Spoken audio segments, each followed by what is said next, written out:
Hey ManCavians, this is Bob for DaBob's and Scale ManCave, and today we have a review of the brand new ScaleTrains GE C44-9Ws in both operator and Rivet Counter versions. Let's take a look at these right now.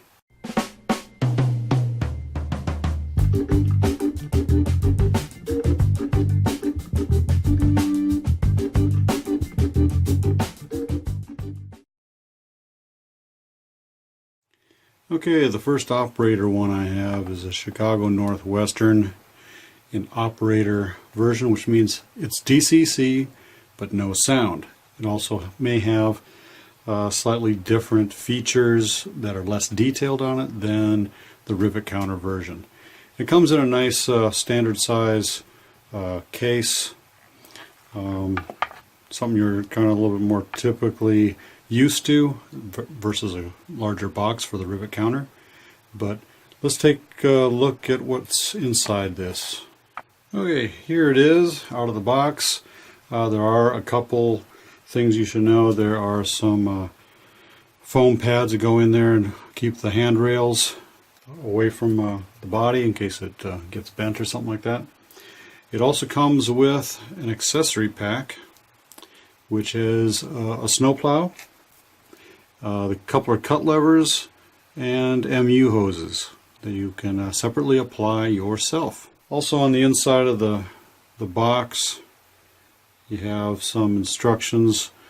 The startup cycle is F8, headlight 0, DPU mode lighting is F5, and ditch lights F6. You can also download the user manual off of ScaleTrains.com. Well, they actually recommend that you download the manual for the Rivet Counter version from their website. So let's take a look at the sides here. Well,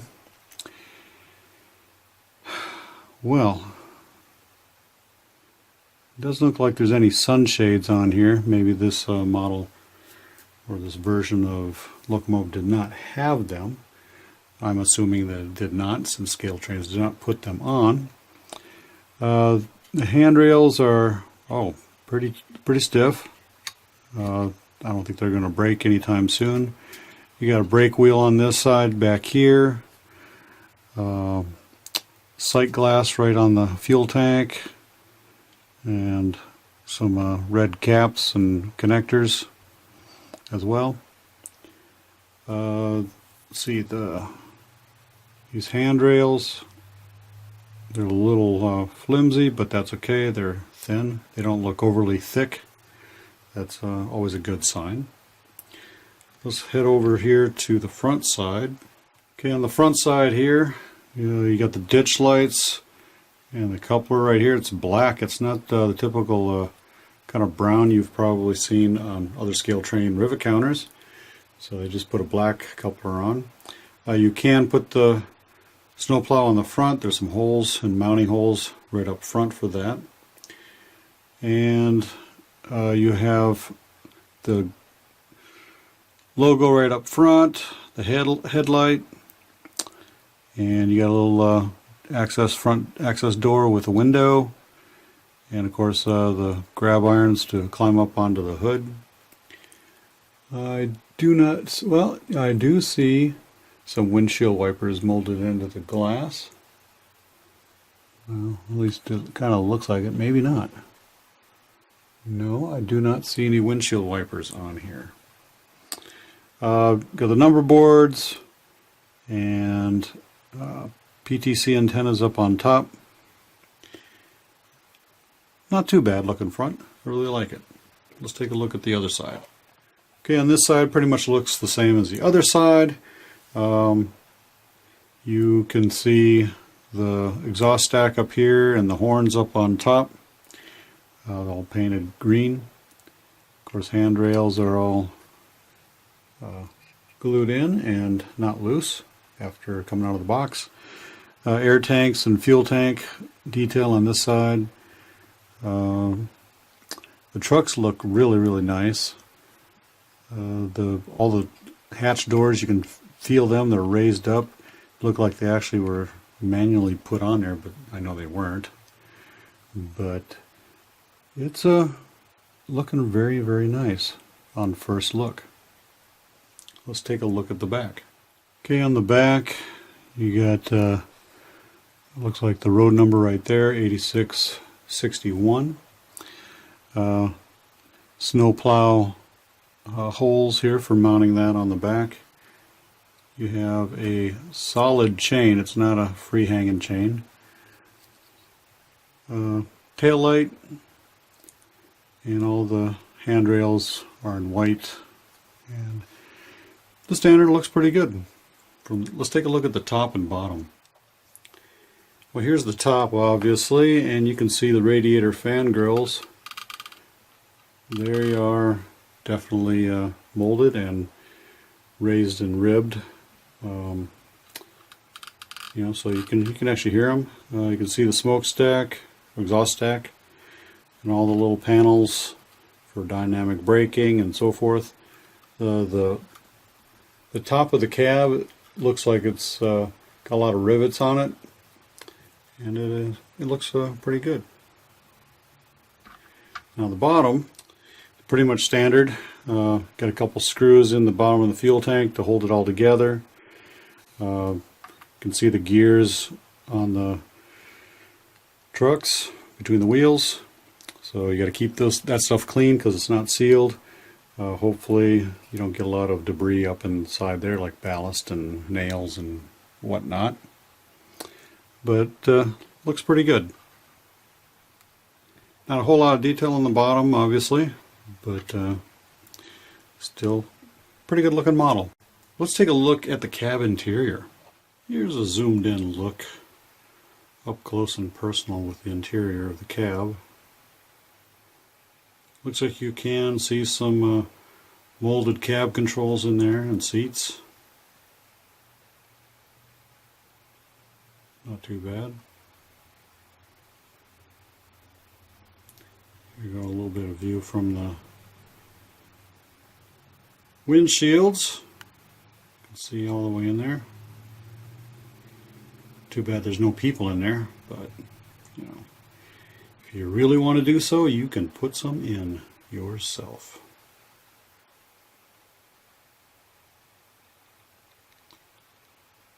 Now this has been the up and close version of the operator.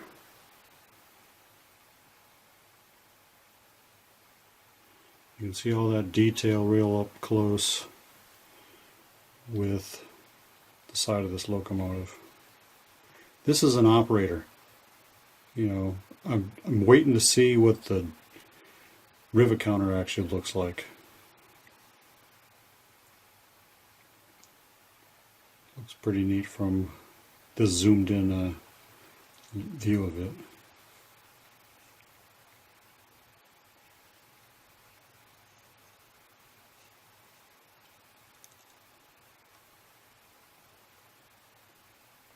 Okay, let's start with slow speed operation.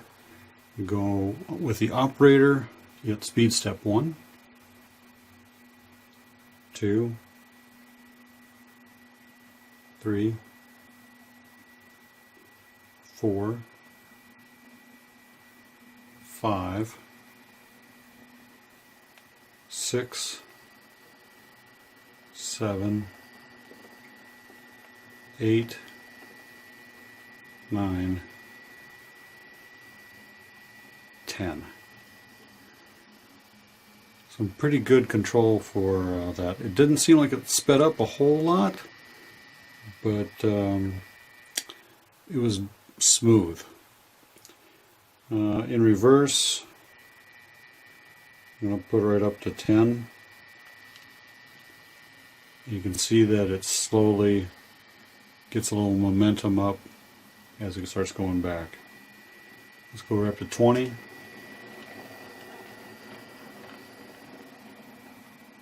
And let's stop it right there. Okay, the Rivet Counter comes in this big red box, and it also comes with the owner's manual as well, with a lot of stuff in it. And a nice secure packaging for this relatively expensive model, you know, with sound. Rivet Counter. So let's take a look at the details on this one. Okay, we have the Rivet Counter GEC 44-9W in BNSF colors. This particular model was modeled after one that was built in December of '99. That'd be 1999 for you millennials. It has a two-piece nose top grab irons. That'd be right up in here. Got a couple pieces up there. Comes with late high-ad trucks, octagonal dome type antennas. Be up on top, we'll show that to you. Operating deck mounted LED ditch lights, small snowplow with open doors, 5-step wells, narrow profile end handrails, safety cab with gull wing roof profile and 4 side windows. Low headlight, nose door with window, the late angled engine cab profile with trifold power assembly access doors. Nathan air chime K3LA horn mounted on the engine cab. Late non-flange exhaust stack housing. The early lifting lugs on ends of radiator wings. High mounted rear sand filler. Separate air tanks with lower mounting brackets and dual fuel fills per side. So there's a lot of little details on this Rivet Counter. So as you can see, we've got the handrails on here. They also had that protective foam insert in them, as you saw earlier. These trucks look really, really nice. I like the gray paint on them. And you saw the filler tank fillers over here and here. It's got a sight glass. It's not really painted, but maybe that's prototypical. Handrails are all nice and stiff and mounted on there. Don't see anything bad about them. We've got sunshades on this model, and the Nathan air chime up here, the air stack for the exhaust, radiator grills look really nice and pronounced. You can actually see a little bit of differentiating color, like it's got actual, like it's see-through. I don't believe they're actual see-through because they're not big enough a model, but you got the brake wheel over here, and it looks pretty good. You even got the labeling of what kind of locomotive it is right down here. I'm sure we could look at that under magnification later. Let's take a look at the front. Okay, you can see the front of this, and you've got the snowplow down here. You can see the MU hoses and air lines right here. The black coupler, and you got some more connector lines and coupler cut levers.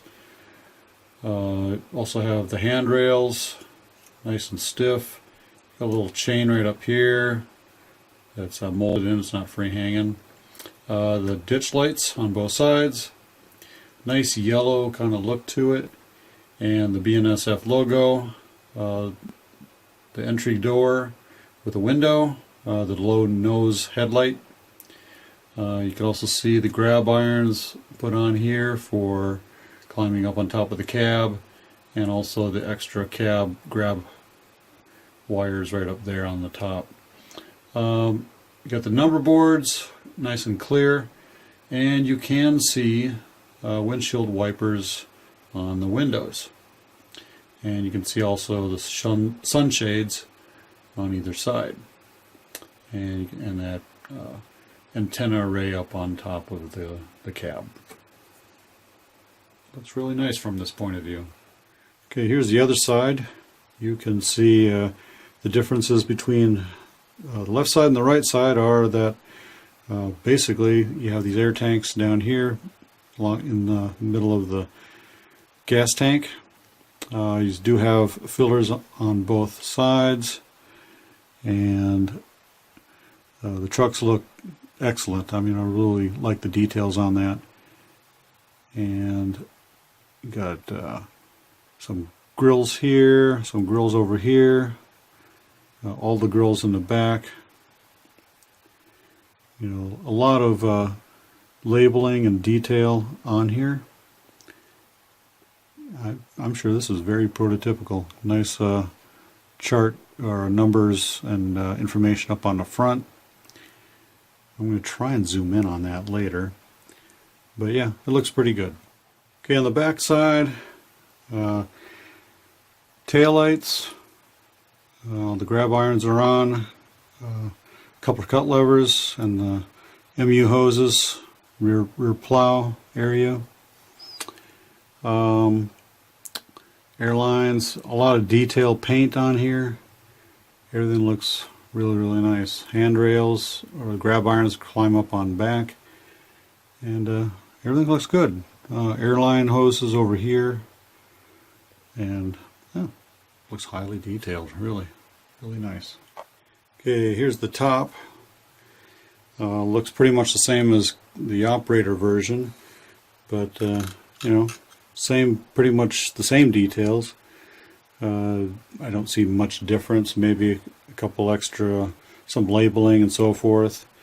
The main thing is different is this PT antenna, octagon kind of shape to it. Right here, you got some windows. Right here, nice little detailed windows there.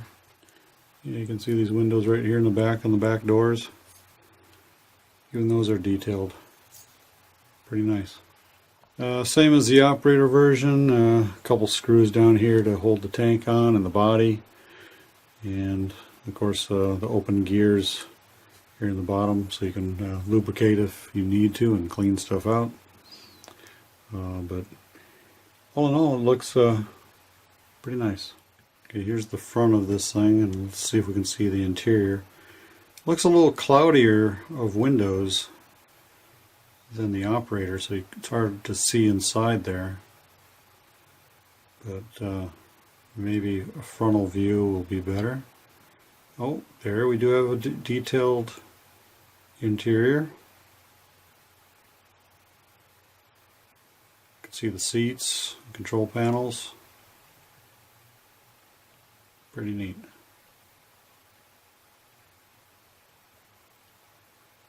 A little zoomed in look at the front of this thing.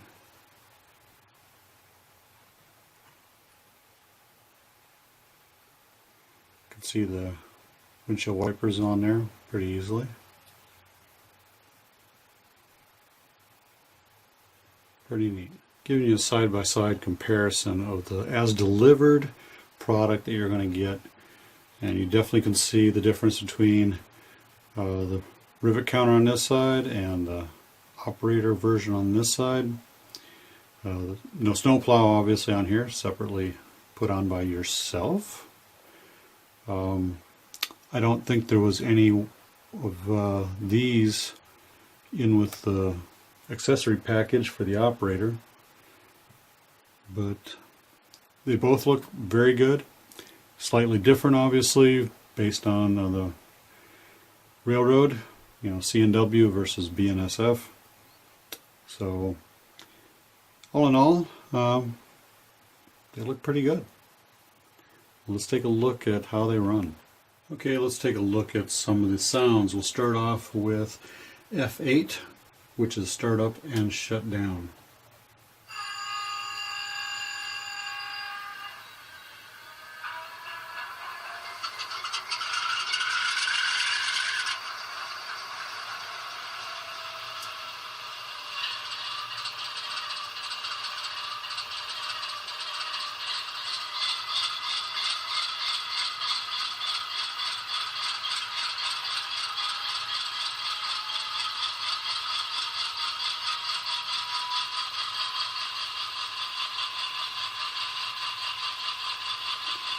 Okay, that is startup.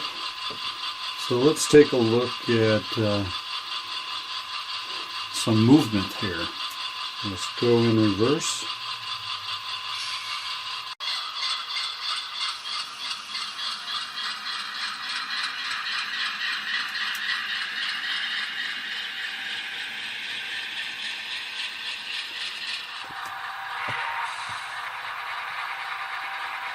Get some of those extra sounds going randomly, like compressors and so forth.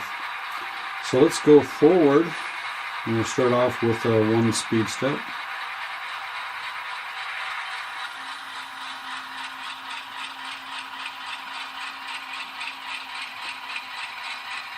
Two speed steps.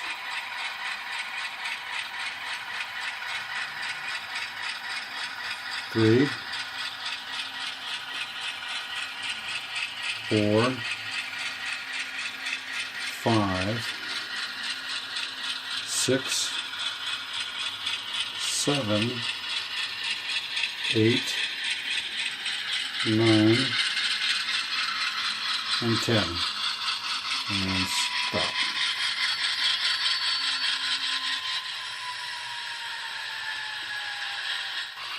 Okay, we're going to start off with some sounds. We have the headlight on already, which is F0. Let's go with the bell.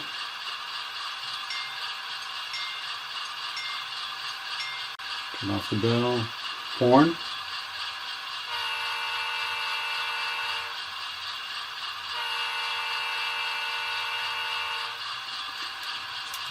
Coupler crash is F3.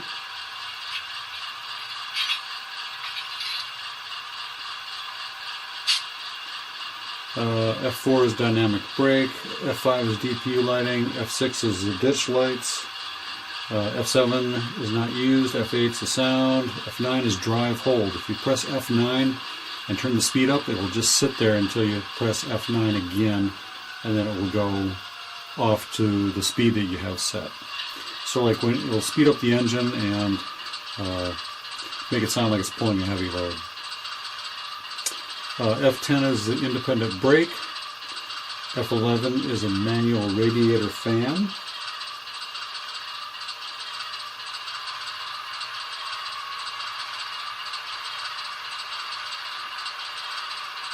And F12 does your headlight dimmer, which I showed you. F13 is the air dryer.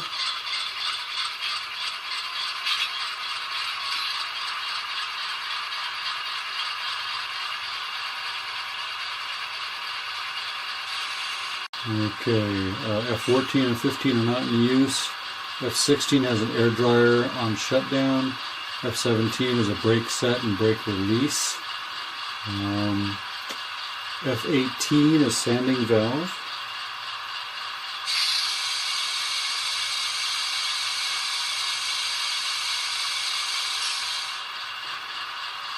F19 is the short air let-off. And 20 is the air compressor.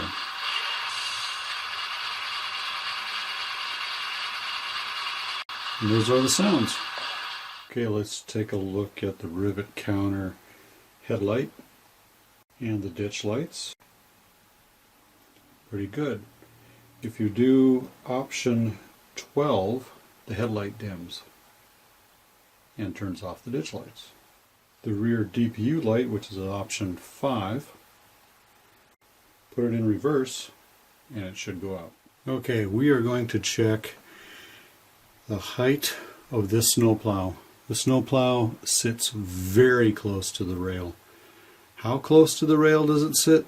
Okay, I'm on flat track right now, and if I take this sticky note, just a regular sticky note, try to shove it underneath here, kind of hits.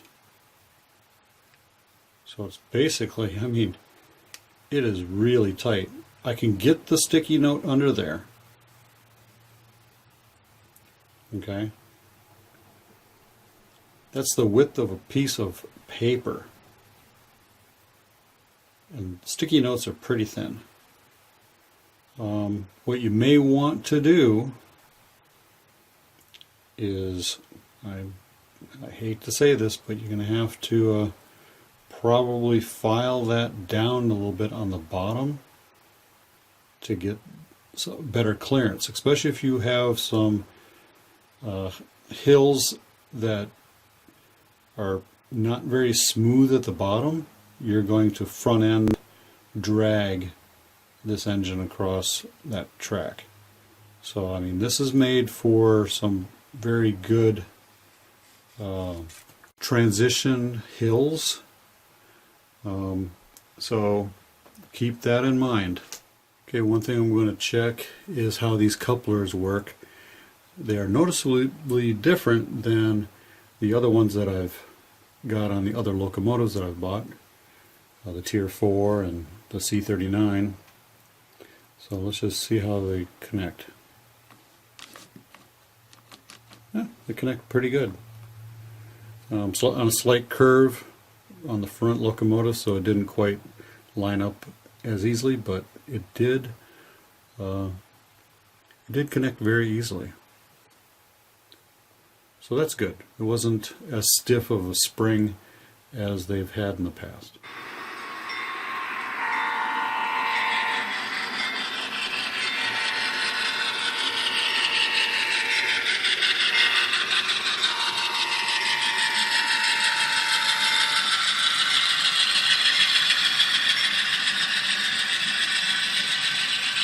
There you go, ManCavians. That's been my review of the ScaleTrains C44-9W in N scale, in both operator and rivet counter.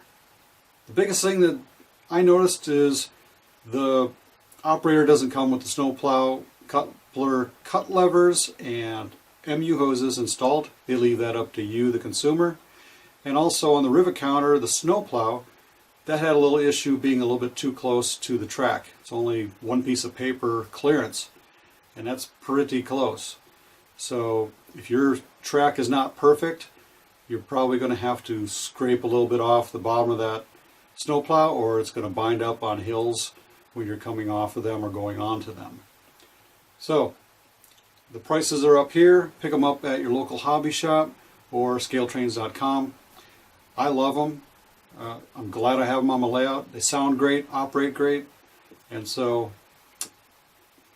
I'm glad I got them.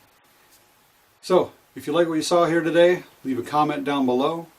Ring that bell over here to get notified of new videos that I put out, and give me a thumbs up, of course. And as always, ManCavians, happy model railroading. Stay off them tracks. Bye. The operator doesn't come with the snowplow installed or the cup lever. The cut.